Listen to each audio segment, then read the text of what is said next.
What's going on, my ninjas and ninjets? Today on the Master Collection, we're heading down into the aqueducts, and we're going to give 4 bosses the Dirty Bird Flying Swallow.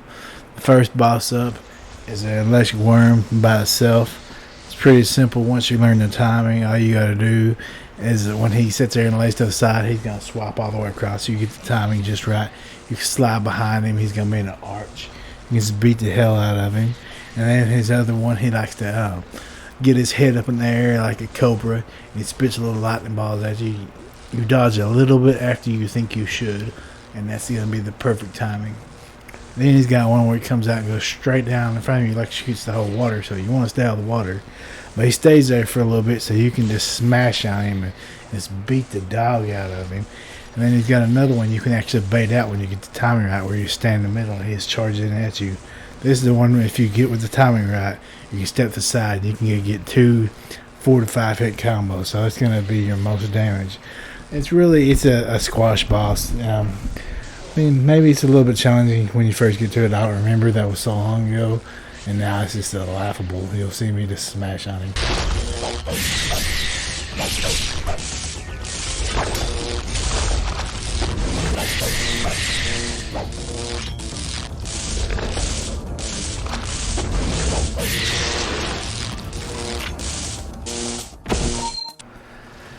In this fight, it's pretty much the same as the last one, although now there's 2 worms.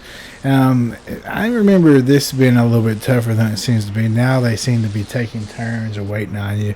Back in the day, they seemed like they were both throwing their attacks out, which made the management a little bit more tricky. Usually, you had one shooting lightning bolts at you, or balls of lightning energy, while the other one was swinging around. Now, like I said, it seems like they're sitting there whole.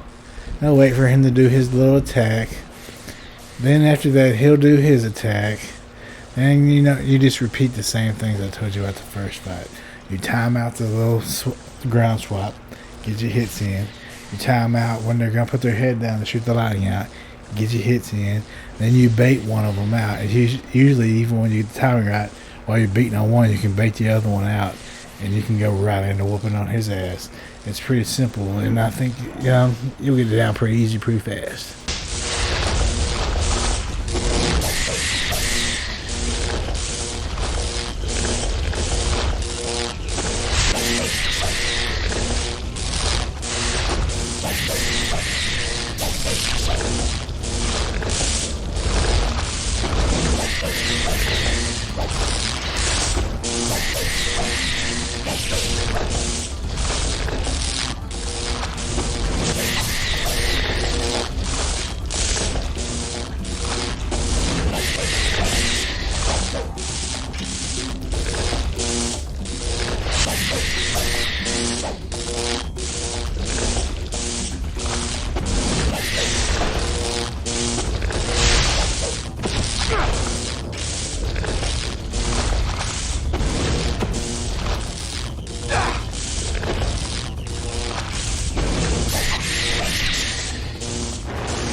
For the third fight, it's the second round of me, myself, and I, you versus the doppelganger. This time he has the Diablo Har, which is the heavy great sword. It's a pretty cool sword. It's my best friend's dad's favorite weapon in the game. He loved the crap out of that daggum thing. But this guy's kind of a jackass because right at the beginning of the fight he just spams explosive arrows, and it's a big hallway, so you gotta sit here and get smacked in the face like you're watching me do. But once you get to him, it's back to the standard. Others got heavy attacks. They're kind of slow with the Diablo R, but they got good range. So he's going to spam those explosive arrows. I'm going to expand the Exuna drop, and it's going to do around a quarter health, maybe a little more, maybe a little less. Either way, he's going to pay.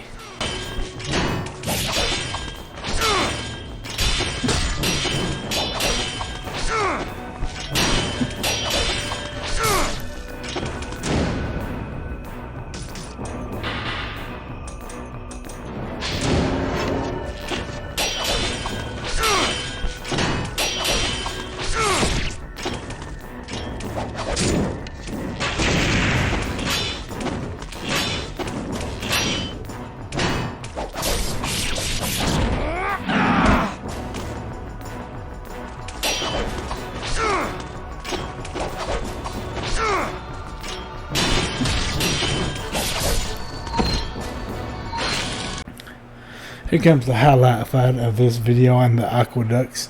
It's the end of the mission. It's like the laser bone dragon. I don't remember his name, to be honest with you, but this was the one from the trailer and the original demo. This was the boss that sold the game on me. Man, his lasers smack you around. It's a little tiny beam, but they got a wide explosive area and they do hella damage. And he can move all around the ring real fast for his size. And his wings and his stomp. His wings, it's got a wing gust, and it's pretty much reaches that whole area. If you're not blocking, you're probably getting slapped against the wall. And his stomp, I mean, it's a stomp. You're going to get smacked up. You see how big he is.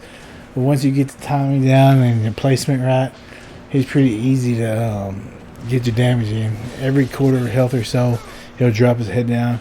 Depending on where you're at and how well you know the game, you can get around to his head and do massive damage. This is a good place to do the Azuna, but you won't get the drop because it's so big, of course. But you can do the downward slash, and you just slash all the way through his freaking head. But you just dodge him for a while and shoot him with an arrow when he goes up top on those little ledges and dodges lasers, and you're gonna have him knocked out in no time.